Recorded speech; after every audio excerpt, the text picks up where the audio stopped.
ইব্রাহিম আলাইহিস সালামের দিকে লক্ষ্য করুন। পয়গম্বর ইব্রাহিম আলাইহিস সালামকে যখন নমরুদ আগুনের ভিতরে ফেলে দিবে, পয়গম্বর ইব্রাহিম খলিলুল্লাহ, এত বড় আল্লাহর পয়গম্বর, মিল্লাত আবিকুম ইব্রাহিম হুয়া সাম্মাকুমুল মুসলিমিন, জাতির পিতা আল্লাহ যারে বানায় দিছে। জাতির পিতা কেডা? ইব্রাহিম আলাইহিস সালাম না। জাতির পিতা কি বছরে বছরে পরিবর্তন হয় নাকি? বছরে বছরে পরিবর্তন হয়? আমার মন চলে যায়, আল্লাহ বানায় দিছে জাতির পিতা। সেই ইব্রাহিম আলাইহিস সালামকে আগুনের ভেতরে যখন ফেলে দেওয়া হবে, জিবরাইল আমিন আলাইহিস সালাম এসে বললেন, পয়গম্বর ইব্রাহিম, ওগো আল্লাহর পয়গম্বর, আপনি আমাকে বলেন, আমি আপনারে আগুন থেকে বাঁচিয়ে দিব।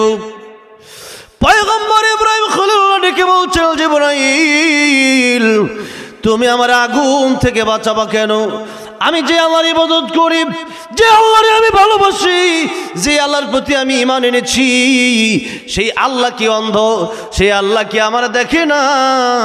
আর আল্লাহ যদি, আমি ইব্রাহিম আগুনে পড়লে ওইটা যদি আল্লাহ দেখেই থাকে, আল্লাহ যদি আমি ইব্রাহিম আগুনের ভিতরে জ্বলার কারণে আমার আল্লাহ যদি খুশি হয়ে যায়, আমি ইব্রাহিম ওই আল্লাহর খুশির জন্য একবার দুইবার নয়, আমি ইব্রাহিম আল্লাহর খুশির জন্য 1000 বার আগুনের ভিতরে জ্বলতে রাজি আছি। আল্লাহু আকবার। যে মাত্র আগুনের ভেতরে ফেলে দেওয়া হবে, আল্লাহ ডেকে বললেন, ইয়া নারু কুনি বারদান ওয়া সালামান আলা ইব্রাহিম। ও আগুনের, আমার ইব্রাহিমের জন্য বারদান শুধু ঠান্ডা না, সালামান একসাথে। আরামদায়ক ঠান্ডা আমার ইব্রাহিমের জন্য তুমি আগুন তুমি হয়ে যাও। যেই মাত্র আল্লাহ বলছে আগুন তুমি আরামদায়ক ঠান্ডা হয়ে যাও, ইব্রাহিম আলাইহিস সালামকে আগুনের ভিতরে ফেলার সাথে সাথে আগুনটা ফুলের বাগান হয়ে গেছে। আল্লাহু আকবার। আগুন ফুলের বাগান হয়ে গেছে। পয়গম্বর ইব্রাহিম 40 দিন সে আগুনের ভিতরে ছিলেন। পয়গম্বর ইব্রাহিম দুনিয়া থেকে চলে যাওয়ার আগে বললেন, পৃথিবীর মানুষেরা রে, এই আগুনের ভিতরে আমি 40টা দিন ছিলাম। এই আগুনের ভিতরে আমি ইব্রাহিম যত শান্তি পেয়েছি, তাম পৃথিবীতে কোনো জায়গায় আমি ইব্রাহিম এত শান্তি পাই নাই। আল্লাহু আকবার, আল্লাহু আকবার। ইব্রাহিম আলাইহিস সালাম আগুনের ভিতরে গিয়া, ইব্রাহিম আলাইহিস সালামকে আমি আগুনের ভিতরে গিয়া যত শান্তি পাইছি, এত শান্তি পৃথিবীর অন্য কোনো এসির ভিতরেও পাই না। আর আমরা আগুন দেখলি ডরাই, ঠিক না? ঠিক। আমরা কি আগুনের ভিতরে কেউ হাত দিতে পারবো একটা? না, আগুন, ওরে বাবারে। এই যে তো আল্লাহ বলছে, কু আনফুসাকুম ওয়া আহলিকুম নারা। সূরা তাহরিমের এই 6 নম্বর আয়াতের মাঝে মধ্যে আলোচনা করি। এই 6 নম্বর আয়াতের আলোচনা করতে গেলে দেখা যায় যে আল্লাহ নারা বলছেন কেন? যে হয়ে পৃথিবীর মানুষেরা তোমরা আগুন থেকে বাঁচো। তো আগুন থেকে বাঁচতাম মানে আল্লাহ ডাইরেক্ট জাহান্নাম বলতে পারতেন। কোল না আরো জাহান্নাম আসাদু হাররা, কোরআন শরীফ বিভিন্ন জায়গায় জাহান্নাম ডাইরেক্ট আছে। কিন্তু আল্লাহ যখন মানুষকে বাঁচার জন্য বললেন যে জাহান্নামের আগুন থেকে বাঁচো, তখন আল্লাহ জাহান্নাম শব্দটা উল্লেখ না করে সূরা তাহরিমের 6 নম্বর আল্লাহ বলতেছেন, ইয়া আইয়ুহাল্লাযীনা আমানু কু আনফুসাকুম ওয়া আহলিকুম নারা। হে ঈমানদারেরা, তোমরা নিজেরা জাহান্নামের আগুন থেকে বাঁচো, পরিবারকে তোমরা জাহান্নামের আগুন থেকে বাঁচাও। এখন এখানে জাহান্নাম শব্দ নাই, এখানে নার। নার মানে হলো আগুন। এখন আগুন বললে বান্দা বেশি বোঝে, কারণ হচ্ছে যেমন কথার কথা, আপনাদের এলাকায় ঘরবাড়ি আছে, অনেকের বাচ্চা আছে, নিজেরা নামাজ পড়ার সময় অনেকে উঠে, কিন্তু নিজের সন্তানের বয়স 20 বছর, এরা ডাক দেয় না, আছে না অনেকেই? তা আল্লাহ বলছেন, নিজে বাঁচো, পরিবারকে বাঁচাও। 7 বছর বয়স যখন হয়ে যাবে, নবীকে সন্তানের নামাজের আদেশ দাও। এখন নামাজ পড়ে না, 10 বছর হয়ে গেছে, এখন নামাজ পড়ে না, এর পিটাও। যে আল্লাহ চিনে না, হ্যাঁ বাপ মা কিচ্ছু চিনে না, হ্যাঁ কথাটা বোঝেন নাই? যে আল্লাহ চিনে না, হ্যাঁ কিচ্ছু চিনে না। সৃষ্টি করলাম আরে, সে আল্লাহ রে চিনি না, কিসের বাপ মা? সেই জন্য আগে আল্লাহ রে চিনতে হবে। তাহলে দেখেন এখন আপনি মনে করেন ডাক দেন না, কেন ডাক দেন না? যে আরামে ঘুমাইতেছে, ঘুমাক, অনেক মা আছে ফজরের নামাজের সময় নিজে উঠে নামাজ পড়ে, আর সন্তানের গায়ে বাবা বাবা ঘুমাও ঘুমাও খাও, কত রাইতে গো, দোহানটা বন্ধ করে 2টা বাজাইছে, আহারে কি মায়া। আচ্ছা কনসাই দেখি কোন বাপ মা তার সন্তান যদি যখন ঘুমাচ্ছে, মনে করেন রাত 3টা বাজে, বাইক আগুন লেগে গেছে, বাড়িতে আগুন লেগে গেছে, এখন কি বলবে বাবা ঘুমাও? বাবা না না থাক থাক, উঠু লাগতো না, কইবো? তখন কি বলবে? এই জোসেফ রে, কই রে তুই? কি হইছে? আগুন লাগছে ভাই, তাড়াতাড়ি ওঠ, ঘরের ভিতরে আগুন ঢুকলো। হ্যাঁ কইব, কি আগুন লাগছে, এমনি তো ঘুমের সময় লঙ্গি মুঙ্গি ঠিক না, লঙ্গি আসে না দেখতে না, এমনি দৌড় দিব, যখন ঠিক না ঠিক কেন যে আগুন লাগছে, হাই হাই হাই হাই আগুন লাগছে, আগুনের ডরে হে দিব দৌড়। আর বাপ মা কইব কেন ঘুমাস কেন, আগুন লাগিয়ে বাড়ি ফিরে তোর ঘুমাস। দরজা যদি না খোলে দরজা বাপে লাইতে ভাঙবো, কারণ বাপের সন্তানের বাঁচার লাগবো, কারণ সন্তানকে আগুন লেগে তো ফিরে মরে যাবো আগুনে। তাই এই চিন্তা করে, কিন্তু জাহান্নামের আগুন যে দুনিয়ার চেয়ে কোটি কোটি গুণ বেশি ভয়ঙ্কর হবে, সে আযাব সে আগুন থেকে বাঁচাইবার লাগিয়া কয় না বাবা নামাজটা পড়ো, ঠিক না? অথচ এই দুনিয়ার আগুন আজকে পুড়ে গেলে হ্যাঁ আবার কবর উঠতে পারবো যদি ইমানটা নিয়ে উঠতে পারি। আর জাহান্নামের আগুনে একবার জ্বললে কতদিন পুড়বো, কতদিন জ্বলবে, এর কোনো গ্যারান্টি, এর কোনো হিসাব কিতাব নাই। তাহলে বলেন দুনিয়ার আগুন থেকে বাঁচানোর জন্য যেমন বাপ মা কারাকারি করে, ঠিক তেমনি ভাবে জাহান্নামের আগুনটা থেকে বাঁচানোর জন্য নামাজ না পড়লে জাহান্নামে যাইবো, যে কোরআন শরীফে আছে না নাই? হ্যাঁ, জান্নাতি আর জাহান্নামী সূরা মুদ্দাসির আছে, জান্নাতি আর জাহান্নামী দেখা যখন হবে তখন জান্নাতীরা জিজ্ঞেস করবো যে কি তোমরা জাহান্নামে গেলা, এক লগেই তো চলছি, ব্যবসা করছি। আল্লাহ বলতেছেন ফি জান্নাতি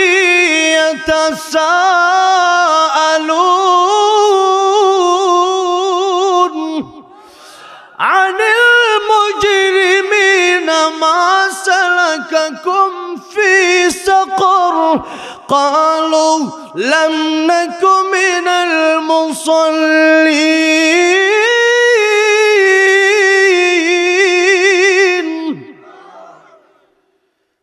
জান্নাতীরা জান্নাতে যাওয়ার পরে তখন আনিল মুজরিমিনা মা সালাকাকুম ফি সাকর ফি জান্নাতি ইয়াতাসাআলুন আনিল মুজরিমিন। তখন জাহান্নামীদেরকে জিজ্ঞেস করবে যে মা সালাকাকুম ফি সাকর, জাহান্নামে গেলা কেন, একসাথে চলছি, একসাথে খাইলাম ঘুমাইলাম চললাম। তখন সে কইব যে তুমি নামাজ পড়তা আর আমি ফজরের সময় নাক টেনা ঘুমাইতাম, না? তুমি হালাল ইনকাম করে কষ্ট করে খাইতা 10,000 টাকা বেতন পেতাম, আমি সুদে খাইয়া মাসে 1 লাখ টাকা কামাইতাম। তুমি আর আমি একসাথে চললেও কাজকর্ম ভিন্ন ছিল, এক এলাকায় ছিলাম কিন্তু কাজকর্ম দুদিন এক করি নাই। তুমি নামাজ পড়তা আর আমি নামাজ পড়ি নাই। ক্বালু, আল্লাহ বলেন লাম নাকু মিনাল মুসাল্লিন, নামাজ পড়ি নাই, মুসল্লি ছিলাম না, নামাজে যাই নাই, মসজিদে যাই নাই, এই জন্য আজকে জাহান্নামে আসা লাগছে। তাইলে বলে নামাজের কারণে, নামাজ না পড়ার কারণে মানুষ জাহান্নামে যাবে কি যাবে না? ওয়ালাম নাকু নুতঈমুল মিসকিন, এরপরে গরিবদেরকে খাবার দেই নাই, নিজের বাড়ির খাওয়ানোর অভাব নাই, এরপরে একটা গরিব এসা দিই নাই। হ্যাঁ, অল্প কিছু তো কমপক্ষে দেওয়া তো দরকার। এরপরে চিন্তা করে না দিলে কি দিছি না, ধমক পাঠা দিছি। তো এই জন্য ওয়াম্মাসা ইলা ফালা তানহা, ধমক দিয়ে না, সকালবেলার ধনী তুমি ফকির, সন্ধ্যাবেলা একসময় আপনিও ফকির হয়ে যেতে পারেন। এই জন্য আল্লাহ সেদিন তো আল্লাহ কত ধন সম্পদ দিয়েছি, কিন্তু মিসকিনদের খাবার দেয় না, গরিব মানুষের তাকাইয়াও দেখি নাই। এর বাইত আমি খাই 20 পদ্মা ইফতার, আর আমার পাশের বাইত খা ফান্তাবাদ খোঁজ নেই নেই। এরপরে ওয়া কুন্না নাখুদু মাআল খায়িদিন, যে ও হয়তো আড্ডা সমালোচনা কি বল ওইলে এনেকে আমি হাজিরা ছিলাম আগে, দেখা গেছে যে সাহের আড্ডায় বইয়া হ্যাঁ বালানা, আব্দুর রহমান বালানা, আব্দুর রহিম বালানা, আব্দুল খালেক বালানা, হ্যাঁ জসিম সাহেব বালানা, খায়রুল ভাই বালানা, নাম কুয়া কুয়া হ্যাঁ লোকটা খুব সুবিধা না, এই লোকটা ধরে পিটানি দরকার, এই সেই। কিন্তু নিজের আমলের বেলায় একবারে শূন্য, নিজের বেলায় জিরো, নিজে নামাজ পড়তাম না, নিজেও ঠিকই সবলটা ফল্লা করতাম, আবার আরেকজনের নিয়ে সমালোচনা করতাম। এই জন্য এই গীবত সমালোচনা এইগুলার করার কারণে আজকে জাহান্নামে আসা লাগলো।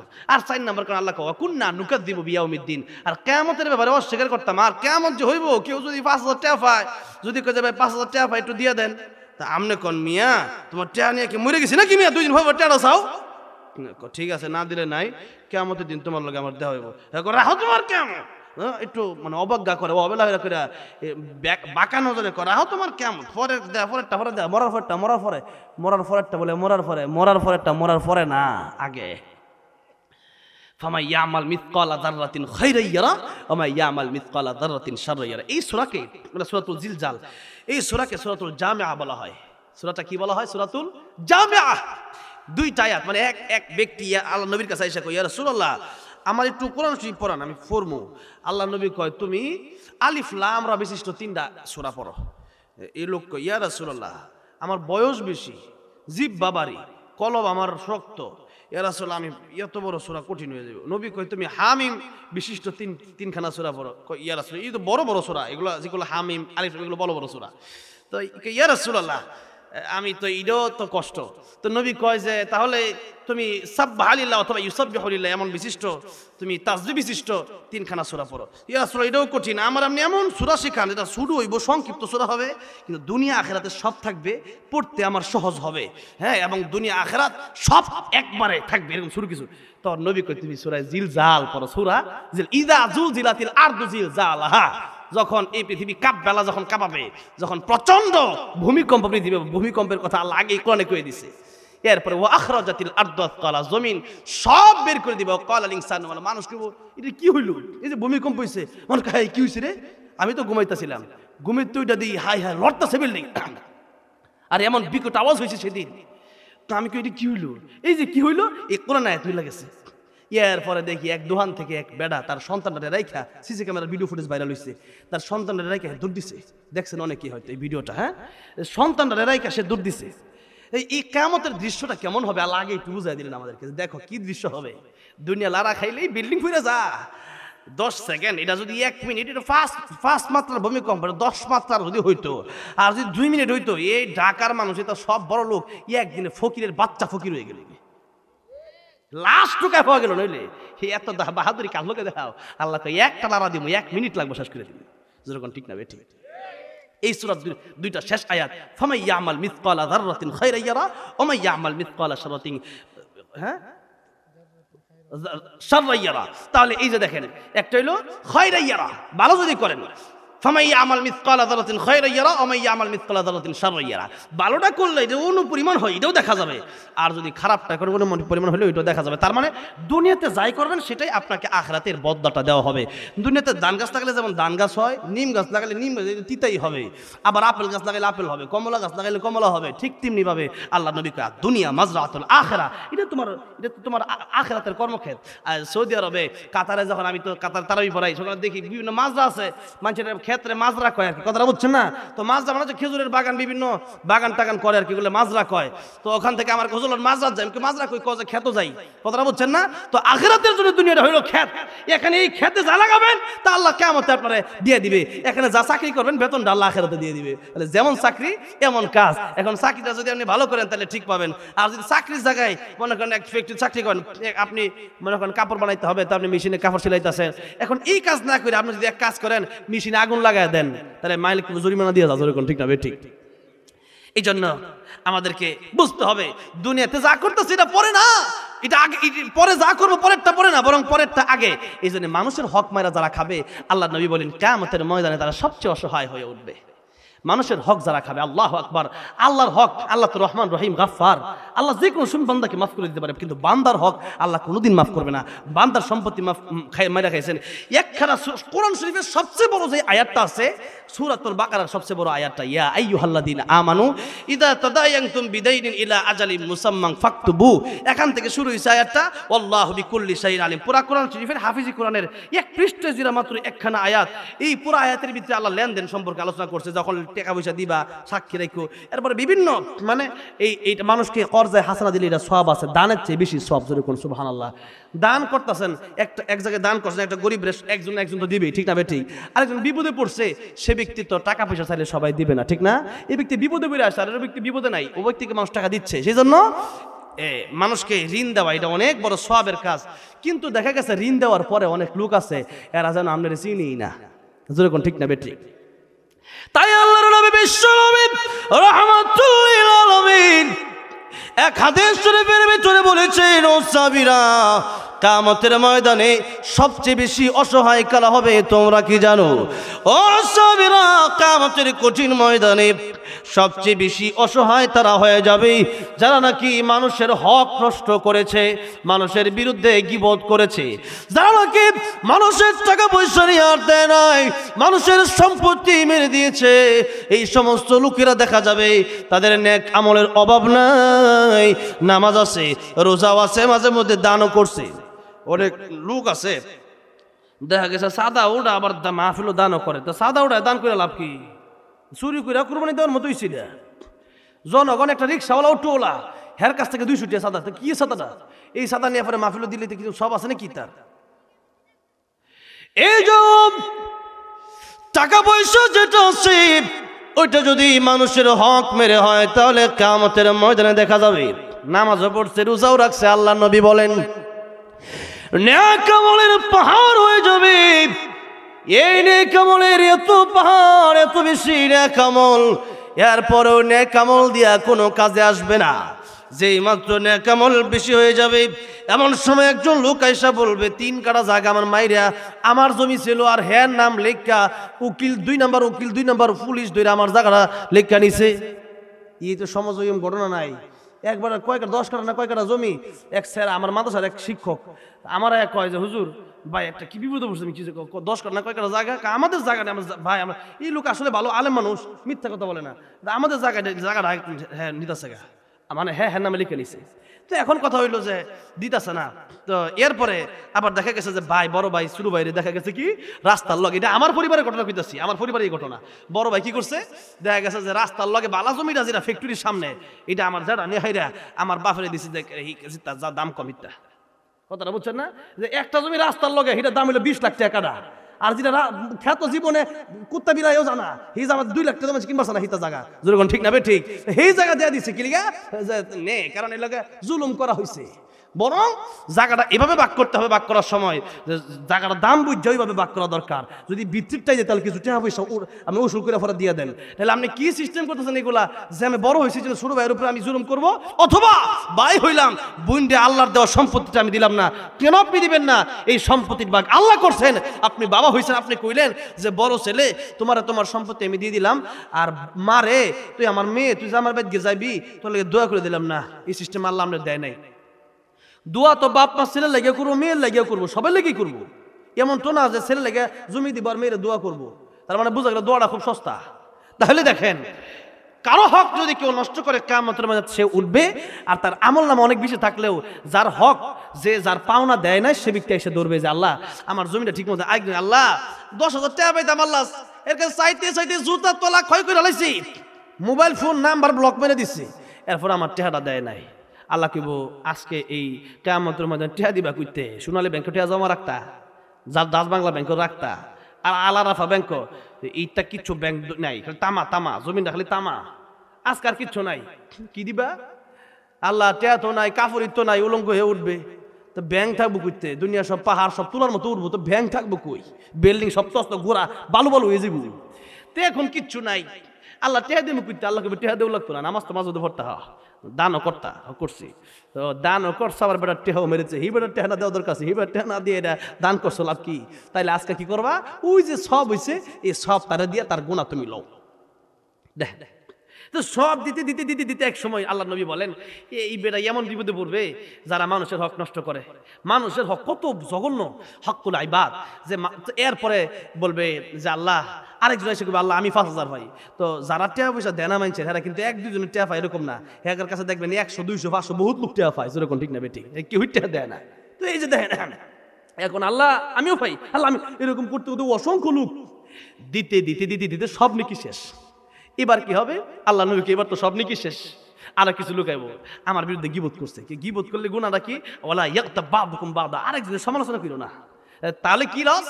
আল্লাহ নবী কই তোমার গুনাহ, তোমার নেক আমলটা তুমি যদি গীবত করো তারে দিয়ে দিতে, এবার তার গুনাহটা তোমার নিয়া তুমি গীবত করার কারণে তোমার জাহান্নামে যাওয়া লাগবে। তাহলে গীবত কইলে মাইনছ আমার বিরুদ্ধে কথা কইলে দরকার নাই, হ্যাঁ মাইনছ আমি তো বলতে পারে, কিন্তু আমার কথা হইলো যে আমার বিরুদ্ধে বলুক আর না বলুক, আমার বিরুদ্ধে যত বলবে তত আমার লাভ। ইমাম সুফিয়ান সাউরি অনেক বড় আল্লাহর ওলি ছিলেন, ইমাম সুফিয়ান সাউরি রহমাতুল্লাহি আলাইহি একদিন তার খাদেমকে ডেকে বলেন, খাদেম এদিকে আসো।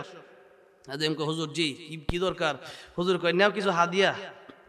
তো ঠিক আছে, তোমার লাগে না, কার লাগিয়া? যেই লোক আমার বিরুদ্ধে গীবত করে হ্যাঁ লাগিয়া, কথাটা বুঝছেন না?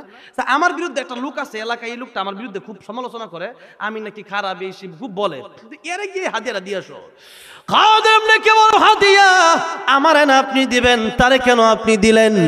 ইমাম সুফিয়ান সাউরি রহমাতুল্লাহি আলাইহি ডেকে বললেন, খাদেম শোনো, এই টাকা পয়সা তোমারে কেন আমি দেব? তুমি তো এত বড় উপকার আমারে করো নাই, যে উপকার ওই ব্যক্তি আমারে করছে আমার বিরুদ্ধে সমালোচনা কইরা। কারণ হচ্ছে একটু আল্লাহ বলছেন ইউহিব্বু আহাদুকুম আইয়াকুলা লাহমা আখিহি মাইতা, আইয়ুহিব্বু আহাদুকুম তোমাদের মধ্যে এমনটা কি পছন্দ করে যে আইয়াকুলা লাহমা আখিহি মাইতা, তোমাদের মরা ভাইয়ের গুস্ত তোমরা খাবা, মরা মানুষের গুস্ত কেউ কেউ খায়, এটা কি মানুষ অপছন্দ করে না? এটা খারাপ কাজ, ঘৃণিত কাজ। তা আল্লাহ ফাঁকারি তোমরা গিবত করাটা কেউ আমার পছন্দ, তোমরা যেন অপছন্দ করো মরা মানুষের গুস্ত খাওয়া, গিবতটা কেউ এরকম অপছন্দ করি। কারণ গিবত একজন মানুষ আরেকজন মানুষের বিরুদ্ধে গিবত করার কারণে তার কবরে সবচেয়ে ভয়ঙ্কর আযাব হয়। আরেকখানা হাদিস কই আপনাদের সামনে, কষ্ট হইতেছে আপনাদের? আল্লাহ নবী বলেন, আল্লাহ নবী একবার দুইটা কবরের পাশে দিয়ে যাচ্ছেন, দুইটা কবরের পাশে দিয়ে। কয়টা কবর? দুইটা কবর। আল্লাহ নবী বলেন, সাহাবীরা, এই দুইটা কবরে আযাব হয়। ও সাহাবীরা, একটা কবরে আযাব হয় এই কারণেই, একজন ছিল চগলখোর, একজনের কথা আরেকজনে লাগাই দেয়, এরপরে ঝগড়া লাগাই এলাকাতে একটা মারামারি লাগাই দেয়, যেরকম ঠিক না বেঠিক, এমন কিছু লোক সমাজে থাকে। এই জন্য কবরে সবচেয়ে ভয়ঙ্কর আযাব হবে। আল্লাহর নবী বিশ্ব নবী রাহমাতুল লিল আলামিন আরেকটা কবরের আযাবের কথা উল্লেখ করতে গিয়ে বললেন, ও সাহাবীরা, আরেকটা কবরে আযাব হয় এই কারণে, প্রস্রাবের সিটা থেকে, অথবা এটা হচ্ছে দুইটা হতে পারে, যে একটা হচ্ছে যে প্রস্রাব করার পরে ঢিলা কুলুপ নেয় নাই, কথাটা বোঝেন নাই? পুরুষ পেশাব করার পরে 1 মিনিট 1.5 মিনিট 2 মিনিট তার পেশাব পড়তে থাকে, এরপরেও সে টিস্যুটা পকেটে টিস্যু রাখলো অথবা ঢিলা কুলুপ সে নিল না, ঠিক মতো পানি খরচলো, এই নাপাকি অবস্থা অনেকে নামাজও পড়ে, কথাটা বোঝেন নাই? তো সেই জন্য এই নাপাক, শরীর পাক, কাপড় ফাঁক, নামাজের জায়গা ফাঁক, তারপর শরীর তো ফাঁক নাই, কাপড়ও ফাঁক নাই, তো নামাজটা পড়তেছেন কেমনে আপনি? তো সেই জন্য এই যে আপনি নাপাকি হয়ে গেলেন, নাপাক থেকে বাঁচতে পারেন না, পস্তাবে। অথবা পেশাব যখন করতেছেন, পেশাবের সিটা অনেক সময় ঠ্যাঙ্গে অথবা কাপড়ে লাগে, বিভিন্ন জায়গা বেঁধে, অনেক সময় একজন রাস্তার মধ্যে বয়ে পড়ছেন বিভিন্ন জায়গায়, তো শক্ত মাটি, তো আপনি এখানে প্রস্রাব করতেছেন, এই সিটাগুলো আবার আপনার কাপড়ে, আপনার পায়ে এসে লাগতেছে। নবী বলেন, এই ঢিলা কুলুপ না নেওয়ার কারণে আর এই যে প্রস্রাবের সিটা থেকে না বাঁচা, এক কথায় নাপাকি থেকে নিজেকে হেফাজত, নিজের পাক পবিত্র না থাকার কারণে কবরের সবচেয়ে ভয়ঙ্কর আযাবের ভিতরে এই কবরে এই একটা কবর আযাব হচ্ছে সবচেয়ে ভয়ঙ্কর আযাব, যে কবরের এই লোকটা যে নাপাকি থেকে সে বাঁচতো না। তাহলে বলেন, আল্লাহ নবী বলতেছেন হাদিসের ভিতরে যে এই বিষয়টা সে খুবই হালকা মনে করতো, কিন্তু কবরের আযাবটা খুবই ভয়ঙ্কর। তাহলে পেশাব করার পর ঢিলা কুলুপ নেওয়ার দরকার আছে না নাই? আজকে থেকে নিবেন তো ইনশাল্লাহ। এটা কার কতক্ষণ পেশাব বের হয় এটা আপনারা নিজেরাই জানেন। এক একজন 30 সেকেন্ড, 1 মিনিট 2 মিনিটও হতে পারে। এই বিষয়টা আপনি যদি নর্মাল ছেড়ে দেন, নবী কয় তোমরা নর্মালে ছেড়ে দিতে পারো, স্বাভাবিক মনে করতে পারো, কিন্তু কবরের আযাবটা কিন্তু সবচেয়ে ভয়ঙ্কর হবে। আরেকটা হচ্ছে চুগলখড়ি করা, কারণে একজনের কথা আরেকজনের কাছে, হের কথা আরেকজনের কাছে, তার কথা আরেকজন, এরকম কুয়া একটা ফিতনা তৈরি করে দেওয়া। এই কারণে নবী বলেন 2 কবরের আযাব হয়। তাহলে মানুষের গীবত এটা করাও মানুষের হক নষ্ট করা, আরেকজনের সমালোচনা, আরেকজনকে মানকে ক্ষুণ্ণ করা, আরেকজনের ইজ্জত সম্মান নষ্ট করা, এটাও হচ্ছে মানুষের হক নষ্ট করা, এটাও মানুষের কি নষ্ট করা? হক নষ্ট করা। তাহলে বলেন, এবার বলেন, মানুষের হক আর জীবনে নষ্ট করা যাবে? যাবে না। আচ্ছা, যাই হোক, এইগুলো আলোচনা করতে গিয়ে লম্বা সময়, যে আয়াত পড়ছে সেদিকে যাইতে পারতেছি না আজকে, আর কে লিগে জানি, আলোচনাটা করতে মন যেতেছে, বেশি কষ্ট হইতেছে আপনাদের। আচ্ছা, যাই হোক, এবার আসেন সূরা তাহা থেকে আপনাদের সামনে একখানা আয়াত থেকে আমি তেলাওয়াত করছি। আল্লাহ পাক এই আয়াতে কারিমের মধ্যে কি বলছে, এই আয়াতকে লক্ষ্য করে সব আলোচনা। আসলে একদিন দুনিয়া থাকবে না, এই বিষয় নিয়ে আলোচনা, পরকাল নিয়ে আলোচনা।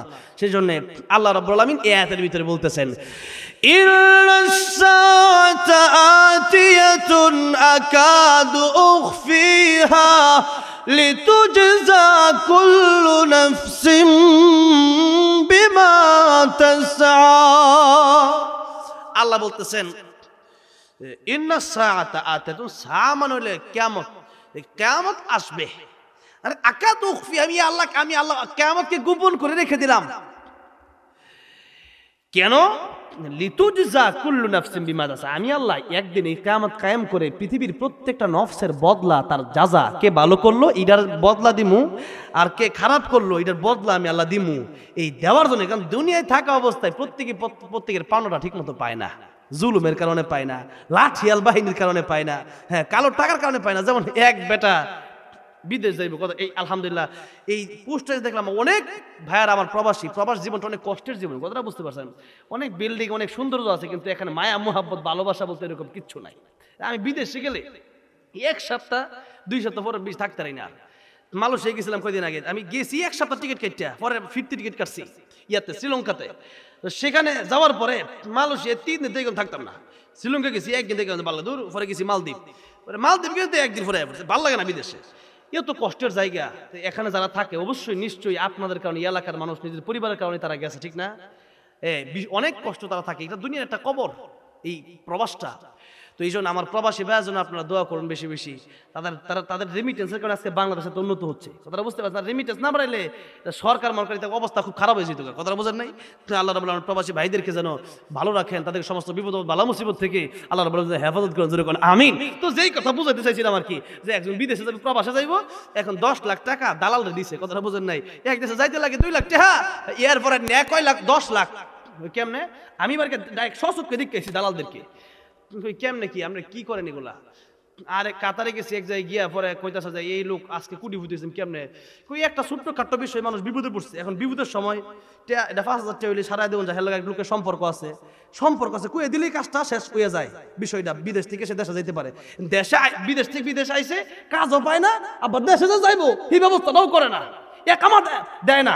এই যে দেয় না, এখন দেখা গেছে যে এই বেড়াটা বিপদে পড়ে রয়েছে বিদেশে আইসা। এখন এই বিদেশে আসার কারণে এখন দেখা গেছে যে একটা কাজ করতে একটু কুয়ে দিলেই হয়, তার যে বড় সিনিয়র যে আছে। কিন্তু এই কথার একটা কথা কোয়ার লাগিয়া হেই বেড়ারে মনে করেন যে 2 লাখ টাকার হ্যাঁ 8 লাখ টাকা, এই 10 লাখ টাকা নিলোগা। চিন্তা করেন এরকম দালাল। এখন দেখেন এরকম দালাল তো বাংলাদেশেও আছে, কথাটা বুঝছেন না। তো 10 লাখ টাকা নেওয়ার পরে আপনার টেহাটাও দেয় না, বিদেশেও লয়ে জানা, এরকম কিছু লোক আছে না। টেহাটাও দিল না, আপনার ছেলেরা আপনি বিদেশ পাঠাবেন, আপনার জমি বিচ্ছা টেহা দিচ্ছেন, আপনার টেহাটাও দেয় না, আবার ছেলেরা বিদেশও পাঠানা। এখন 1 মাস 2 মাস 1 বছর হয়ে গেছে, আপনি ঘুরতেছেন, এই আমার টেহা দাও না কিলিয়া। এখন সে কয় যে একটু ধৈর্য ধরো। এখন আপনি 1 বছর পরে নিরুপায় হইয়া আপনি গেছেন এলাকার চেয়ারম্যান সাহেবের কাছে। এখন চেয়ারম্যান সাহেব গিয়া কয় যে আসলে তুমি যার বিরুদ্ধে বিষয়টা দিতে আইছো এটা কিন্তু বড় গুন্ডা, এর কিন্তু বিশাল ক্ষমতা, কথাটা বলছেন না। তার কি লাঠিয়াল বাহিনী আছে, তার লাঠিয়াল বাহিনী দিয়ে আমি চেয়ারম্যানই ঠিক থাকবে না। অনেক সময় দেখা যায় যে ওসি সাহেবরা দেখা গেছে অনেক বড় নেতা থাকলে জি স্যার জি স্যার, এরপরে অনেক সময় চেয়ারম্যানের চেয়ে বড় নেতাও থাকে কিছু, যেগুলো চেয়ারম্যান না কিন্তু এলাকার ভিতরে ত্রাস সৃষ্টি করে। এদেরকে দেখে জি ভাই জি জি আপনি যেটা কইলেন ওইটাই ভাই, আপনার মতেই আছি। তুমি যার বিরুদ্ধে বিচার দিতে পারছো তো লাঠিয়াল পাওয়া। এখন কোন ঠিক আছে না, এখন লাঠিয়াল জোরের কারণে আপনি বিচারটা পাইলেন না। ধৈর্য ধরে লাও, আল্লাহ কিয়ামতের দিন তোমার বদলা দিয়ে দিব। বিচারটা পাইছেন না ওয়াজ পাইছেন, হুজুরে কোন বিচার করলো না ওয়াজ দিল, আপনারে ওয়াজ করে দিছে কিছু কোন যে আল্লাহ দিব, ধৈর্য ধরো। এখন এরপরে আপনি গেছেন যে ইয়ার কাছে, ওসি সাহেবের কাছে। ওসি সাহেব ও মা, এটা তো আমার শালার ভাই দেয়া যায়, এটা শালার খালাতো ভাই, এই আত্মীয়তার কারণে আপনি বিচারটা পাইলেন না। এবার কোন আমি এবার টিউনিস সাহেবের কাছে যাব। টিউনিস সাহেবের কাছে গিয়ে করবেন, টিউনিস সাহেব আমি এখন আমনে আবার যাওয়ার আগে আবার খোঁজ খবর রাখি, আপনি কই যাইতে পারেন, 4-5টা জায়গা যেতে পারেন, কাছে মেম্বার কাছে, ওই নেতার কাছে, আর ওসি আর হইল টিউনু আর মেয়র এমপি সাহেবের কাছে, এর বেশি তো কই যাবেন আপনি। তো এখন হ্যাঁ আবার আগে গিয়া টিউনু সাহেবের বাসায় গিয়া মনে করেন যে এই 10 লাখ টাকা তো খাইছে। এখন সে চিন্তা হলো আমি 10,000 টাকা খরচ করে লাগাইতে, তাইলে আমার হিসাব ঠিক হয়ে যাবো। কেমনে? যে একটা বড় বোয়াল মাছ দেখে একটা 5 কেজি 10 কেজি একটা বোয়াল মাছ নমু, এরপরে 5 কেজি ইলিশ, এরপরে মনে করেন যে দৈন্যা পাতা কাঁচামরিচ সব লইয়া যাবো আজকা, 10 কেজি 10 কার্টন মিষ্টি, হ্যাঁ, এরপরে টিউনু সাহেবের বউ লাগে একটা দামি একটা স্পেশাল শাড়ি লইয়া যাবো। এবার লইয়া দিছে তোর টিউনু সাহেবের ঘরের সামনে গিয়া কলিং বেল দিছে। তো এখন যারা সাধারণ বড় লোক, এদের দরজা তো ছোট ছোট পাত্তর থাকে দেখে কাটাইছে, আর যারা একটু বেশি বড় লোক এরা আবার পাত্তর দেয় না, ডাইরেক্ট সিসি ক্যামেরা বই দিকালা কাটাইছে দেখা লই। তো যেই মাত্র কলিং বেল দিছে ছায়া দেয়, আই হাই সিসি ক্যামেরা তো দেখা যায় বড় মাছ, বোয়াল মাছ, ইলিশ মাছ, আই হাই মিষ্টির কার্টন 10টা, শাড়ির আবার জামদানি শাড়ি আছে, এত কিছু বাবার কেডাইটা দেখা লই, দরজা খুলুন লাগে। যে মাত্র কিছু কে এবার ডাক দেখ, আমি আপনার ধর্মীয় ফুলা আম্মা যান খুলেন, মা ডেকে কাম বানাইছে। কথা আমি এমন কেডা আমার মা ডাহে, আমার নিজের ফুল হতো জীবনে আপনার মা ডাহে না, কেডা গো তুমি? ধর্মীয় ফুলা খুলেন না। আচ্ছা খুলছে, কে তুমি? আসলে আমি তো আপনার খুব মহব্বত করি, ভালোবাসি, অনেক সময় দেখা করতে চাই, পারি না, আসলে আজকে আসছিলাম আর কি আপনার এখানে, তো দোয়া করেন যাই গিয়া। যাইবাগা মানে ইয়া তুই কিছু মাসলে যাইবাগা মানে কি লিখিস? কই এমনি আর রাখেন, এমনি জিজ্ঞাসা করলেন, আপনি জিজ্ঞাসা করছে আর কি। টিউনু সব তো বেটা ইয়াতে আছে, ব্যস্ত কর্ম যেই জায়গায় আছে, কিন্তু বাসার তো খালি ওনার স্ত্রী। এখন ওনার স্ত্রী কয় যে আসছো বাবা না খেয়ে যাইবাগা, তুমি ওর এত ভালোবাসলা। না না না আম্মা জান, আপনি আমার আম্মা জান, আম্মা ডাকছে যেহেতু আজকেও আইসি, সামনেও আমু, কথাটা বলছে না, যেই মাত্র কইছে বেটা মহিলা খুঁজে আচ্ছা যাও আজকে যাও, সমস্যা নাই, তবে কোনো সমস্যা ধরলে আমার যেই কইছে কোনো সমস্যা ধরলে এমনি তো বেটা সুযোগ কথাটা যাই বাগা যান, আর কোনো সমস্যা হলে কইও আমারে এমনি। হ্যাঁ আসলে সমস্যা নাই, আমার বিরুদ্ধে কিছু লোক লাগছে, আপনার কাছে আইলে আপনি কয়ে দেন, তো বিষয় দিতে হবে না, আমি কিন্তু আসলে ভালো মানুষ। আরে সমস্যা নাই, দেখে নেব। যে এমনি টিউনো সাহেব আইসে রাইতের বেলা যে ইলিশ মাছটা বাজি করে দিছে, আহা কি করা মাছ মশা বাজা, লগে কাঁচা মরিচ দুইনা পাতাও দিছে, কাঁচা মরিচ কামড় দিয়ে ইলিশ মাছ কামড় দেওয়ার বাদ, আহ কি মজা। এরপরে মিষ্টিও দিছে, যে মস্ত মিষ্টি খাইতেছে। আপনি কয় যে শোনো, অমুক পাড়ার এক লোক তোমার কাছে আইলে কিন্তু সাবধান, এরে কিন্তু কিছু কইও না। আমি সবার জন্য, জেলার প্রত্যেকটা লোকের জন্য আমি সমান, সবার বিচার সমান, দড়িগণিব নাই, টেহাওলা নাই গিয়া। এখন সাবধান, যদি টেহাওলা নাই সবাই সমান কও, তাহলে ওই যে দুইনা পাতা কাঁচা মরিচ আর ইলিশ মাছ খাইছে ওইটা বাইর করে দাও। এটা কি বাইর করে দেওয়া সম্ভব? এই যে এইরকম কালো টাকার কারণে, এরপরে বিভিন্ন সময় দেখা গেছে যে লাঠিয়াল বাহিনীর কারণে সঠিক বিচার গরিবে দেশ থেকে দেশে ঘুরে সঠিক টেহাটাও পায় না, বিচারও পায় না, ওয়াজ পায়, বিচার পায়। আল্লাহ বলেন না, কিয়ামতের ময়দানে আমি আল্লাহ রাব্বুল আলামিন প্রত্যেকের উত্তম বদলা দিয়ে দেব, প্রত্যেকের বদলা আমি আল্লাহ রাব্বুল আলামিন দিয়ে দেব। এই গরিবের বিচার দুনিয়াতে না হতে পারে, আখিরাতে বিচারটা ঠিকই হবে, ইনসাফের বিচার হবে। এখন আল্লাহ রাব্বুল আলামিন বলেন, এই কিয়ামতটা যে আমি কায়েম করব, এই পৃথিবীতে আমি বাইঙ্গা শেষ করে ধ্বংস করে দেব। এরপরে আর একটা কিয়ামত কায়েম করব, জান্নাত আর জাহান্নাম, এই দুইটা দলে আমি মানুষকে বিভক্ত করব। এখন নবী এই ওয়াজটা মানুষের সামনে করেন যে পৃথিবীর মানুষেরা তোমাদের হিসাবে কিন্তু দেওয়া লাগবে, একদিন কিয়ামতের ময়দানটা কায়েম হবে, তোমরা ভালো হয়ে যাও। এখন কাফের বেঈমানেরা কয় যে কিয়ামত কবে হবে না হবে, কিয়ামত এইগুলা তো হইতেও পারে না হইতে পারে। আবার একজন কয় কিয়ামত হবে এত সহজ, এই দুনিয়া ধ্বংস হবে না। আরেক দল কয় হইতেও পারে নাও হইতে পারে। আরেক দল কয় যে হইলে তো হয় না কেন, কবে হবে? তো আল্লাহ নবীকে আল্লাহ জানাচ্ছে। আবার কেউ জিজ্ঞেস করে কবে হবে, তো আল্লাহ নবী বলতেছেন কবে হবে এইটা আমি জানি না, তোমাদেরকে খালি জানাইয়া দিলাম ধ্বংস একদিন হবে, ধ্বংস একদিন হবে। কদে যা আশরাত, আল্লাহ শর্ত কিছু আলামত দিয়ে দিচ্ছে, এই আলামত অনুযায়ী ধ্বংস হবে একদিন। কিন্তু এই পৃথিবী যে ধ্বংস হবে এটা কবে হবে এটা আল্লাহ নবীকে আমি জানি। يسألونك عن الساعة أيان مرساها فيما أنت من ذكراها إلى ربك منتهاها। আল্লাহ নবী আপনার কাছে কিয়ামত সম্পর্কে প্রশ্ন করেছেন কবে হবে, এটা আপনি কয়ে দেন যে কিয়ামত কবে হবে এটা আমি জানি না, এটা আল্লাহ জানে। আর আল্লাহ এরপরে আপনি কি আল্লাহ নবীকে ইন্নামা আনতা মুনদিরু মান ইয়াখশা, কিয়ামতের ব্যাপারে যারা ভয় পায় তাদেরকে ভয় দেখানো হলো আমার কাজ। যে জাহান্নামের ভয়, জাহান্নামে যেতে হবে যদি বদ আমল করো, আল্লাহকে না চিনো, আর যে আল্লাহ চিনো জান্নাতে যাবে, জান্নাতের আশা দেখানো, জাহান্নামের ভয় দেখানো, এটা আমি নবীর কাজ। কিয়ামত কবে হবে এটা আল্লাহ আমার জানা নাই। কিয়ামত দুই প্রকার, জোরে বলেন কিয়ামত কয় প্রকার? একটা হইলো কিয়ামতে সুগরা, আরেকটা হইলো কিয়ামতে কুবরা। এই কিয়ামত সুগরা মানে হচ্ছে ছোট কিয়ামত আর ব্যক্তিগত কিয়ামত, আর কুবরা মানে হচ্ছে বড় কিয়ামত, যেটা একবারে পৃথিবী যেদিন ধ্বংস হয়ে যাবে ইসরাফিল ফুৎকার মাধ্যমে, সেদিন এই পৃথিবী মানে একবারে চিরদিনের কিয়ামতে কুবরা সব শেষ হয়ে যাবে। আর ছোট কিয়ামত মানে হচ্ছে একটা হাদিস শরীফের মাধ্যমে এই ছোট কিয়ামতটা আগে বইলালেই এরপরে বড় কিয়ামত বইলা ওয়াসা শেষ করে দেবো ইনশাআল্লাহ। ছোট কিয়ামত নবী বলেন মান মাতা ফাকাদ কামাত কিয়ামাতুহু।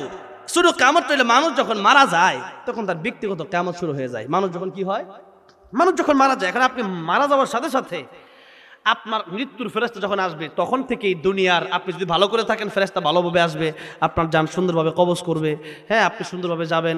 এরপরে কবরে গিয়া তিনটা প্রশ্নের উত্তর দিয়ে আরামে ঘুমাবেন। আল কবরু রাউযাতুম মিন রিয়াজিল জান্নাহ আও হুফরাতুম মিন হুফারিন নার। কবর কারোর জন্য জান্নাতের বাগান, কারোর জন্য জাহান্নামের গর্ত।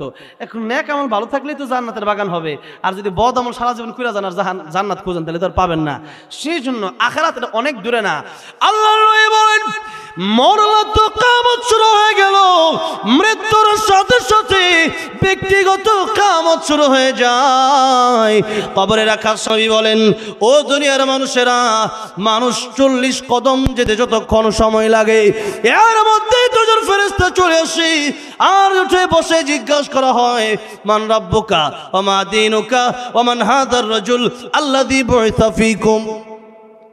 রবের পরিচয় দাও, ধর্মের পরিচয় দাও। অনেকে আমাদেরকে ধর্মান্ধ, তো ধর্মান্ধ মানে কি মু যে কারা কয় যারা রাজনীতি করে একসময় হ্যাঁ রাখলে ধর্মলে ফুরে থাকে আর কিচ্ছু বোঝে না। তো রাজনীতি ধর্মলে আমরা ফুরে থাকতাম কি লিখে? ধর্মলেই তো আসলে ফুরে থাকবো আমরা, কারণ ধর্ম ছাড়া খবরে গিয়ে জিগাইতো না যে তুমি কি এই একবারে মনে করো যে কত কি করছো জীবনে, এমপি হয়েছো মন্ত্রী হয়েছো কিনা, জিজ্ঞাসা করবো তোমার ধর্মটা কি ছিল, যেরকম ঠিক না ঠিক ধর্মটা ঠিকভাবে পালন করছো কিনা। এরপরে নবী চেহারা জিজ্ঞাসা করবো দেখাই আছে দেখো তো চিনো কিনা। এই প্রশ্নের উত্তর দিতে পারলে এরপরে কবরটা জান্নাতের, আল্লাহকে জান্নাতের বিছানা বিছাইয়া দাও, জান্নাতের পোশাক পরায় দাও। আল্লাহু আকবার, কি শান্তি আর শান্তি, এমন ঘুম আর ঘুম।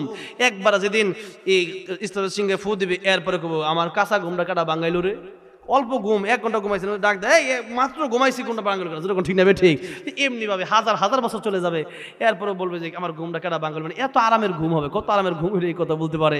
তাহলে দেখেন নবী বলেন তোমার মৃত্যুর সাথে সাথে তোমার কিয়ামতটা শুরু হয়ে যাবে। আর কিয়ামত যে 2 প্রকার, এই 2 কিয়ামত মানে কার মৃত্যু কোন দিন হবে এটাও আল্লাহ ছাড়া কেউ জানে না। কেউ জানে? আচ্ছা বলেন তো আমার মৃত্যুটা কবে হবে এটা কি আমি জানি? আপনার মৃত্যুটা কবে হবে এটা কি আপনি জানেন? এটা জানেন না। এখন আল্লাহ রাব্বুল আলামিন এটা জানায় নাই কেন? আল্লাহ রাব্বুল আলামিন মানুষের মৃত্যুর কথা জানালেন না। এই মানুষের মৃত্যুর কথা জানায় দিলেই একটা বিপদ দুনিয়াতে, আরেকটা বিপদ আখেরাতে। একটা বিপদ দুনিয়াতে, মানুষ যদি মরার কথাটা যায় না যায় যে কালকে আমার মরণটা হবে, মনে করেন 2025 সালে, এখন নভেম্বরের 24 তারিখ আজকে, আপনি জানলেন যে আমার মরণটা 2027 সালে হবে, আর 1 বছর আমি বাঁচবো, আপনি কি করবেন? যত উল্টা পাল্টা আছে সব কুইরা রাখি, 1 বছর 2027 সালে শুরু হইব, এখন মসজিদে ঢুকমার জীবনে বাড়িতাম না, যেরকম ঠিক না বেটি? কেন? যে আল্লাহ তো কইছে মৃত্যুর 1 মিনিট আগে তওবা করলো তওবা কবুল। তাহলে আমি তওবা করি, আল্লাহ ইল্লা মান তাবা ওয়া আমানা ওয়া আমিলা সলিহা। তো তওবা যদি করে ফেলে না, কেমন যদি কেউ করে, তাহলে ফাউলাইকা ইউবাদদিলুল্লাহু সাইয়্যাতিহিম হাসানাত। আল্লাহ কয় যে আমি যত গুনাহ ছিল ওইটারও আমি নেক দিয়ে পরিবর্তন করে দিই, যেরকম সুবহানাল্লাহ। তাহলে তওবা করবেন তো এই টাঙ্গাইলে কালিয়াতে মাহফিল আসছিলাম, পরে এই মূর্খ, এই যে লতিফ সিদ্দিকী মন্ত্রী ছিল আগে, এমন মূর্খ এর মতো বেয়াদব নাস্তিক, প্রচন্ড রকম নাস্তিক এই ব্যক্তিটা। হজ বিশ্বাস করে না, দাওয়াতে তাবলীগ বিশ্বাস করে না, কোরআন বিশ্বাস করে না, এত বড় জঘন্য ব্যক্তি, এত জঘন্য নাস্তিক এই কালিহাতি। পরে কইতাছে আমি জীবনে তওবা করি না। আমি আসলাম সেই আমি স্টেজ থেকে নেমে গেছি গিয়া, ওয়াজ করতাম না, কি ওয়াজ করে দিছে হ্যাঁ 2 মিনিট কথা কইলে কুয়ে জাগা হ্যাঁ বাড়ির মাঠে। তা আমি কই যে যত বড় কথাই হোক না, আমরা তো বাঁচি আল্লাহর জন্য, মরি আল্লাহর জন্য, ভয় পেয়ে লাভ নাই, যেরকম ঠিক না বেঠিক? আরে বাইচ আছে তো আল্লাহর জন্য বাঁচছি, আবার মরবো তো কার জন্য মরবো? আল্লাহর জন্য মরবো। যে আল্লাহ জীবন দিয়েছে সেই আল্লাহর জন্য জীবনটা কুরবান করে দিব, তাতে কোনো আফসোস নাই, কোনো চিন্তা নাই। তা আমি কইলাম যে হ্যাঁ কে কইতাছে, এই হুজুররা দেখছি তওবা করে, আমরা তওবা করি। কি বালাটা যে হুজুররা বলে বহুত খারাপ আর হ্যাঁ বলে বহুত বালা। কি বালাটা? আমি জীবনে কোনো গুনাহ করি নাই তাই আমি তওবাও করি না। কত বড় অহংকারী! অথচ নবীর জীবনে কোনো গুনাহ নাই, নবী 100 বার জেলে তওবা করে।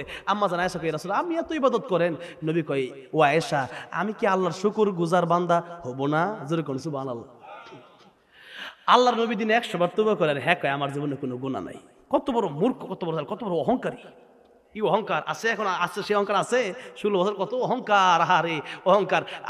আলেমদেরকে ফাঁসিতে ঝুলাইছে, আজকে সেই ফাঁসি দড়ি গেছে, আজকে হ্যাঁ নিজের কপালও, যেরকম ঠিক না বেটি? মানুষ পায় না এলিকে তারে একবারে মূর্তি বানায়া এরপরে ফাঁসি দিতে আছে, তরে পাইতাছি না, তোর মূর্তিরে দিয়া লই, যেরকম ঠিক না বেঠিক?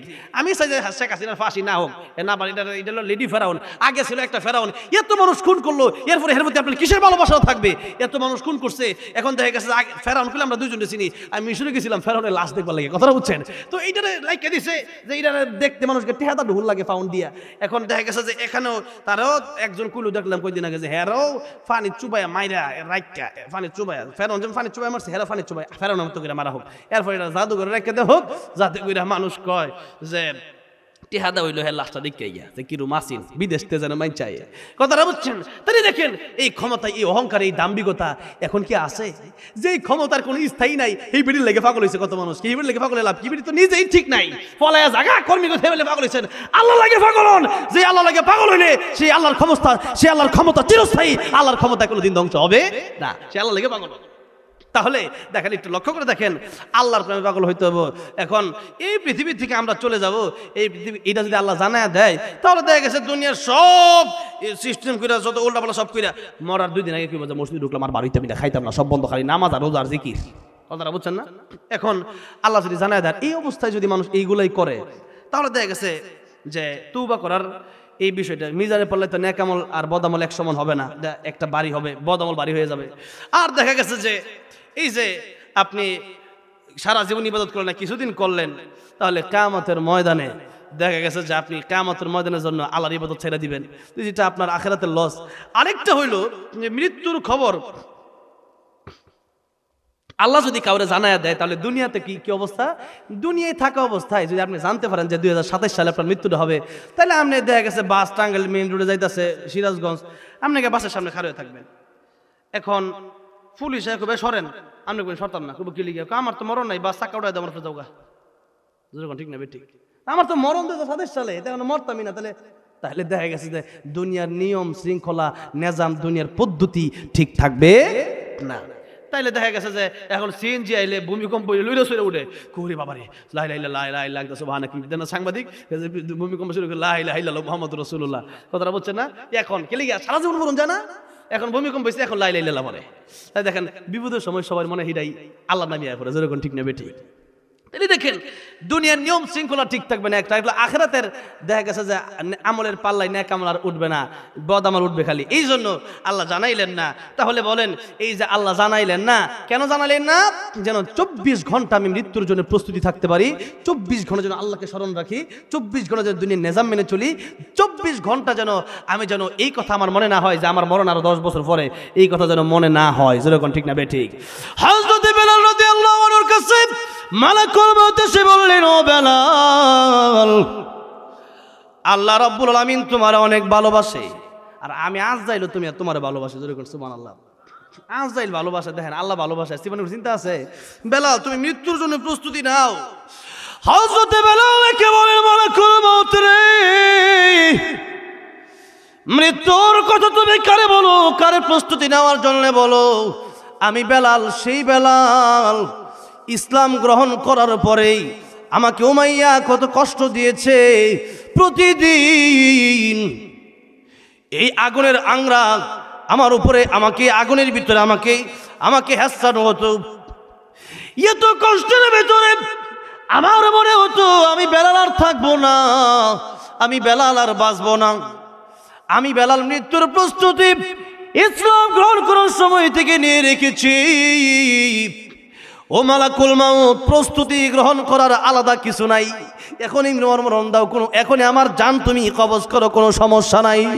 তবে কত হচ্ছে মালাকুল মউত রে, বড় আশা ছিল শহীদি মৃত্যু যেন আমার হয়।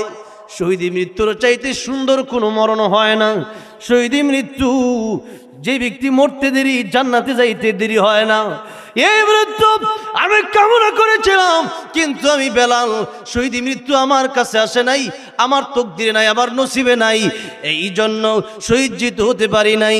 আল্লাহর নবী বলেছেন, আল্লাহর ওলিরা, আল্লাহর প্রিয় বান্দারা, আল্লাহর বন্ধুরা যখন মৃত্যুর আগে কোনো আবদার আল্লাহর কাছে জানায়, আল্লাহ রাব্বুল আলামিন সেই আবদারগুলো মঞ্জুর করে নেন, পুরা না করা পর্যন্ত তার মৃত্যু দেয় না।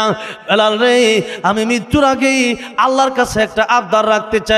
আল্লাহর কাছে বলবা, আমি 4 রাকাত নামাজ মৃত্যুর আগে পড়তে চাই, 4 রাকাত নামাজ মৃত্যুর আগে পড়তে চাই। 4 রাকাত নামাজে প্রথম যখন আমি সিজদায় চলে যাব, আমার জান তুমি কবজ করবা না। দ্বিতীয় রাকাতে আমার জান তুমি কবজ করবা না। তৃতীয় রাকাতেও আমার জান তুমি কবজ করবা না। চতুর্থ রাকাতের প্রথম সিজদায় আমার জান তুমি কবজ করবা না। চতুর্থ রাকাতের দ্বিতীয় সিজদায় যখন আমি বেলাল চলে যাব, আমার জান কবজ না করা পর্যন্ত মালাকুল মউত রে, আল্লাহর কসম আর কোনোদিন আমি মাথা উঠাবো না। আল্লাহু আকবার। মৃত্যুর আগে বেলা নামাজ পড়া কই কেন, কারণটা কি?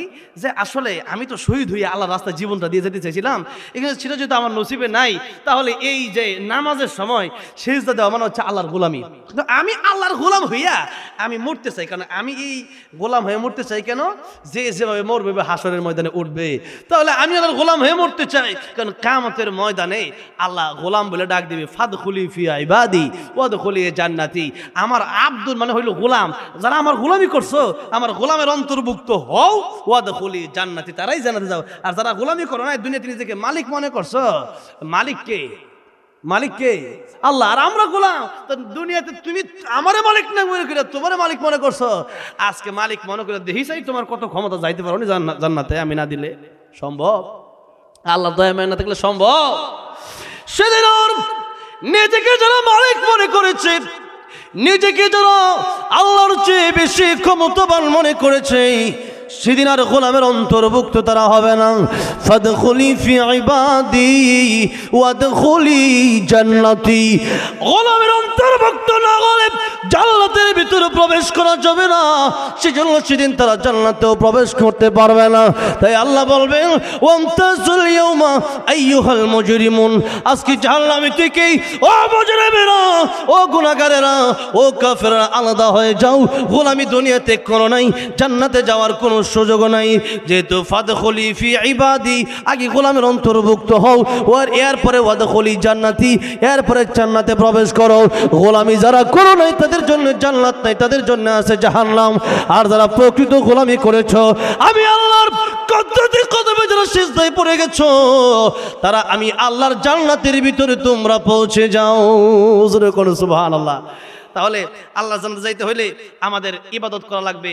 কি মনে করেন যে আরো রমজান মাস আইলে পরে ভালো হয়ে যাবো, এই কথা বলার কোনো গ্যারান্টি আছে?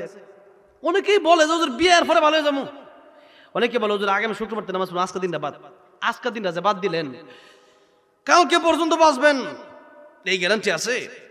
ফিরোজ শাহ গান গাইতে 1 মিনিটের নাই ভরসা, সাঙ্গ হবে রং তামাশা, দম ফুরাইলে বন্ধু চক্ষু বুঝিলে। গান গাইতে গাইতে স্টেজে কাইতে হয়ে গেছে, গান গাইতে গাইতে স্টেজে মরে গেছে।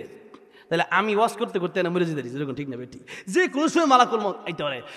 মনে করেন যে কখনো কেউ ঢাকা গেছেন, এখন ঢাকা কমলাপুর থেকে অনেকের বাড়ি ময়মনসিংহ, তো টাঙ্গাইল তো আপনার কাছাকাছি বাসেই যান, তো অথবা কারো বাড়ি যদি থাকে কোনো রেল স্টেশনে, এখন আপনি গিয়ে খারইছেন টিকিট কেটে ব্যাগ টেক লইয়া, এমনি দেখেন এক বন্ধুর সাথে দেখা, তো বন্ধু কই যাবে, ময়মনসিংহ যাবো, বাড়ি ময়মনসিংহ। তা আপনি কইলেন ঠিক আছে বন্ধু তুমি এতদিন পর আইসো। এখন বন্ধু কইছে এতদিন পর আইসো, ট্রেন কখন আইব? ট্রেন আইব কখন খবর নাই, গিয়া খবর নাই, মানে ট্রেন কোন সময় আই, এক ট্রেন আইব 1টা বাজে, 3টা 4টা বাজে। তো এখন কি করা যায়? বন্ধু লোক ঘুরে গিয়ে একটু, এখন আপনার কমলাপুর তো লয়ে গেছে এই যাত্রাবাড়ির দিকে গেছেন, ঘুরবার লেগে লয়ে গেছে আপনার, যে বন্ধু ল মিষ্টি খাই, যে এখন কাছাকাছি কমলাপুর থেকে আবার ট্রেনের হরেন তো শোনা যায় আর কি, সেই মাত্র আপনার লয়ে গেছে যাত্রাবাড়ির কাছাকাছি, আপনি ট্রেনের হরেনে শুনলেন। এখন আমি কই আর ট্রেন কই, এখন তো ট্রেনটা পাইতাম না, আমি ট্রেনটা মিস করে এলাম, এখন হতাশ হয়ে আরে 2 ঘন্টা পরে এলাম, কি লিখে মিষ্টিটা খাইবার লেগে আমি আইছিলাম, ট্রেনটা আড়ালে এলাম, যেরকম ঠিক না ঠিক ঠিক তেমনি মালাকুল মউত আজরাইলের গাড়ি যে কোনো সময় চলে আসতে পারে। এটা এমন নয় যে আপনার ইচ্ছা মতো মালাকুল মউত আসবে, বরং মালাকুল মউত যখন সময় হয়ে যাবে, ইদা জাআ আজালুহুম লা ইস্তাখিরুনা সাআতান ওয়া লা ইস্তাকদিমুন। মালাকুল মউত 1 সেকেন্ড আগেও আসবে না, 1 সেকেন্ড পরেও আসবে না, যে কোনো সময় আপনার মরণ হয়ে যেতে পারে। তাই আল্লাহর নবী বলেন 24 ঘন্টা মৃত্যুর জন্য প্রস্তুতি নিয়ে থাকো। এমন না যে রমজানে ভালো হবো, রমজান নাও পাইতে পারো, শুক্রবারে ভালো হবো, শুক্রবার নাও পাইতে পারো, বিয়ের পরে ভালো হবো, বিয়ের দিন তোমার মরণ হয়ে যেতে পারে। সেই জন্য বিয়ের পরে ভালো হওয়ার সুযোগ নাই। ভালো যদি হতে হয় আগামীকাল থেকে নয়, বরং এখনই ভালো হইতে হবে, আজকে এই মুহূর্তে ভালো হইতে হবে, ঠিক না ঠিক? কারণ আমার আপনার বয়স মনে করেন 60 বছর, যার বয়স এখন 60 বছর, একদিন সে ব্যক্তি বাঁচবে, তো আর একটা দিন সে হায়াত পাইবে, আগামীকাল ঠিকই মালাকুল মউত চলে আসবে, যেরকম ঠিক না ঠিক? তো আগামীকাল মালাকুল মউত আগামীকাল চলে আসবে, তাই আপনার সময় আছে আর একদিন। কিন্তু আপনি তো মনে মনে ভাবতেছেন যে আমি আর কত বছর বাঁচবো, পরে পরে তোবা টোবা করে ভালো হয়ে যাবো। এই যে আপনি এই ধোঁকা, শয়তান এই ধোঁকা দেয়, আরো তো সময় আছে তোবা করে পরে ভালো, তো পরে যে ভালো হয়ে যাবেন এই সুযোগটা আপনি পাইবেন কিনা সেটাই তো গ্যারান্টি নাই। জীবনের যেহেতু গ্যারান্টি নাই, আল্লাহ নবী কই সাহাবীরা তোমরা কতক্ষণ বাঁচতে পারো? সাহাবীরা কই রাসূলুল্লাহ 1 ওয়াক্ত নামাজ থেকে আসর বলে মাগরিব পর্যন্ত পারি কিনা জানি না। ইয়া রাসূলুল্লাহ আজকে বাঁচতেছি, কালকে বাঁচে কিনা? নবী কই আজকে কালকে। ও সাহাবীরা, আমি নবী রাহমাতুল লিল আলামিন, নবী আমি নবী, আল্লাহ হচ্ছেন সমস্ত জগতের রব, আর আমি আল্লাহ যত জগতের রব, আমি তত জগতের জন্য রহমত। ওমা আরসালনাকা ইল্লা রাহমাতাল লিল আলামিন। আল্লাহ যত জগতের জন্য রব, তত জগতের জন্য আমি নবী রহমত। সাহাবীরা রে, আমি নবী, আমার গায়ে মালাকুল মউত আজরাইল হাত দিতে হলে অনুমতির প্রয়োজন আছে। মালাকুল মউত আজরাইল যখন নবীর কাছে আইছিল, দরজার বাইরে থেকে অনুমতি নিছিল কি নাই? 3 বার নবীর কাছে অনুমতি নিছে মালাকুল মউত আজরাইল। আর গোলাম মোহাম্মদ কাদিয়ানী, এই বন্ডের বন্ড, এই খবিশের খবিশ, এ তো বাথরুম ফিরে মরছে। যেরকম ঠিক না ঠিক? বাথরুমে যার মনে নবী দাবি করে মেট্রিক পরীক্ষায় 3 বার ফেল মারছে, কথাটা বুঝছেন না? আল্লাহর নবী রে, দুনিয়ার নবীদের উস্তাদ কোনো মানুষ হতে পারে না, পারে? নবীদের উস্তাদ হবে স্বয়ং আল্লাহ। মানুষ যদি হয়ে যায়, মনে করেন যে ঈসা আলাইহিস সালাম রে ছোটবেলায় দেওয়া হয়েছে, হুজুরের কাছে যায়, হুজুর এটা পড়ান, পড়ো আলিফ। ঈসা আলাইহিস সালাম বলছে আলিফ না বুঝে আমি পড়বো না। হুজুর জিজ্ঞেস তুমি পারবে? আসলে আল্লাহ তো তার দিয়ে কোনো উস্তাদ বানাবেন না, নবীর উস্তাদ কেউ হতে পারবে না, নবীর উস্তাদ স্বয়ং আল্লাহ হবে। তো হ্যাঁ আমি পারবো। কি জন্য? অনেক লম্বা ঘটনা, সেই লম্বা ঘটনা তো কইতে পারবো না, সময় অনেক কম, কথা অনেক বেশি। যে ঈসা আলাইহিস সালাম বলতেছেন যে আলিফ দিয়ে বোঝানো হয়েছে আরবিতে, আলিফ যে লেখে আরবিতে 81 ভাবে লেখে, ঠিক না হুজুর? আরবিতে আলিফ যে লেখে 81 ভাবে লেখে। এই আলিফ হচ্ছে, এখন ঈসা আলাইহিস সালাম কয় আপনি তো আমারে পড়াইবেন, তা আপনি কোন আলিফের উপরে নিচে নক্তা নাই, বা নিচে নক্তা, তার উপরে নক্তা দুইটা, এই আলিফ নক্তা নাই কি? আলিফের দুইটা নক্তা বই দিলে কি হইছে? কথাটা বোঝা নাই? তো হুজুর এটা আমিও কোনোদিন আমার উস্তাদে জিজ্ঞাসা করি নাই, আর তুমিও জিজ্ঞাসা পড়ো আলিফ। ঈসা আলাইহিস সালাম বলেন আপনি আমার কাছ থেকে শুনেন, আমি ছোট মানুষ, কিন্তু আমি তো নবী, আমি তো পয়গম্বর। আল্লাহ আমারে জ্ঞান দিয়েছেন। আলিফ মানে আল্লাহ, কুল হুয়াল্লাহু আহাদ। আলিফ মানে আল্লাহ এক, আল্লাহর কোনো শরীক নাই। লাম ইয়ালিদ ওয়া লাম ইউলাদ, বাতে নক্তা আছে, তাতে নক্তা আছে, সাথে নক্তা আছে। আলিফে যেমন নক্তা নাই, ঠিক তেমনি ভাবেই আমার আল্লাহ রাব্বুল আলামিন তিনি, তিনারও কোনো শরীক নাই। আল্লাহ এক, আল্লাহ এক মানে লা ইলাহা ইল্লাল্লাহ। আলিফ পড়ার আগে এটা বুঝো লা ইলাহা ইল্লাল্লাহ। আলিফ যে পড়বা সেই আল্লাহর পড়বা আলিফতে আল্লাহ। আলিফ মানে যে তুমি যে আলিফ পড়বা, আলিফ পড়ার আগে এটা বুঝে নাও লা ইলাহা ইল্লাল্লাহ, সেই আল্লাহ ছাড়া কোনো মাবুদ নাই। দেখেন নবীর কাছে যখন জিবরাইল আসছে কই ইকরা, নবী কই মান আমি কারি না, আমি পড়তে জানি না। তো পড়তে জানবেন কেমন? নবীদের তো কোনো উস্তাদ হয় না। আর গোলাম আহমদ কাদের মেট্রিক পরীক্ষা পর্যন্ত ফেল মারুক আর ফাঁস মারুক, পড়ছে তো, যেরকম ঠিক না ঠিক? তো দেখেন পড়ালেখা দুনিয়ার মানুষের কাছে যে করতে পারে, সে কোনোদিন নবী হতে পারে না, যেরকম ঠিক না ঠিক?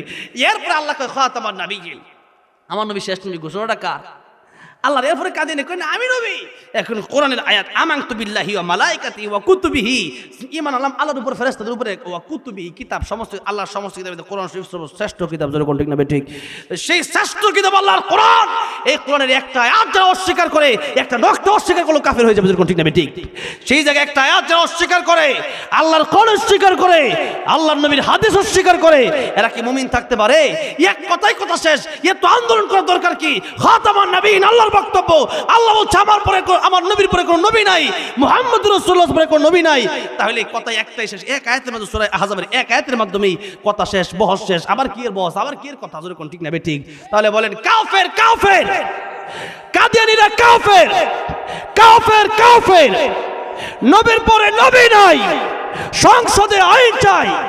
আরে কি কয়, কয় না দি মানে স্লোগান যে পারেন না, নবীর পরে নবী নাই, সংসদে আইন চাই, কাফের কাফের কাদিয়ানী কাফের, এত স্লোগান দিচ্ছে হুজুররা। এরপরে এদের মাথায় ধরে না যে কোরআন আয়াত আমি স্বীকার করতেছে, কোরআন পড়া মানে এক আয়াত মানে না, ঈমান আছে নাই?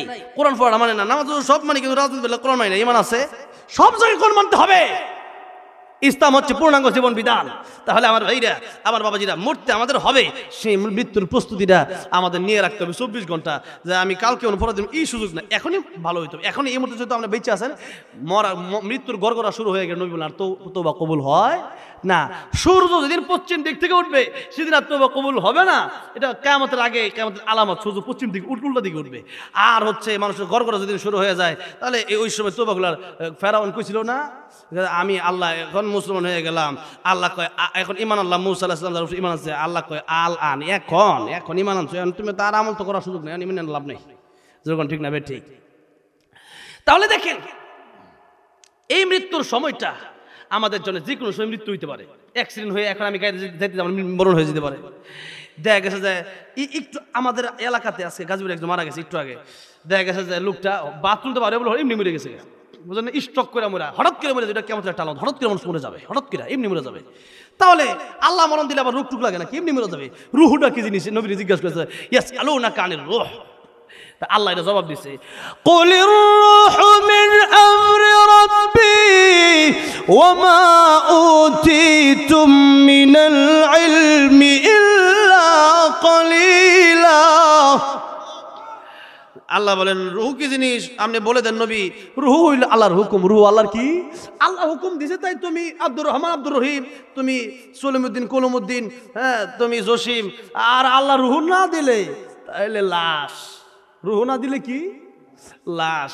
তাহলে আমরা যেদিন দুনিয়াতে আসছি রুহুটা দিছি দিকে আসতে পারে, রুহ না দিলে অনেক সময় মরা সন্তান জীবিত নয় না। আমার মাদ্রাসায় হুজুর আছে, এই হুজুরের একটা সন্তান হয়েছে মৃত। এখন মৃত সন্তান মানে কেন রুহু দেয় নাই, মানে আরে বাপ মাও করে রাখে না, আওয়ামী লীগ বিএনপি তো পরের কথা, কেউ করে রাখে না।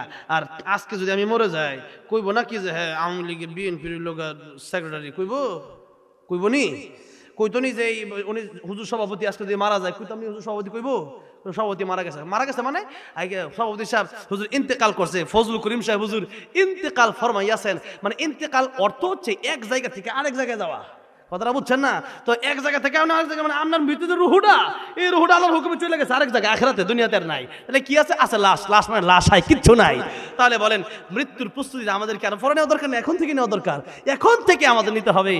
আর হচ্ছে বড় কিয়ামতটা যেদিন হবে, আজকের বড় কিয়ামত সম্পর্কে লম্বা আলোচনা করার সুযোগ আর নাই।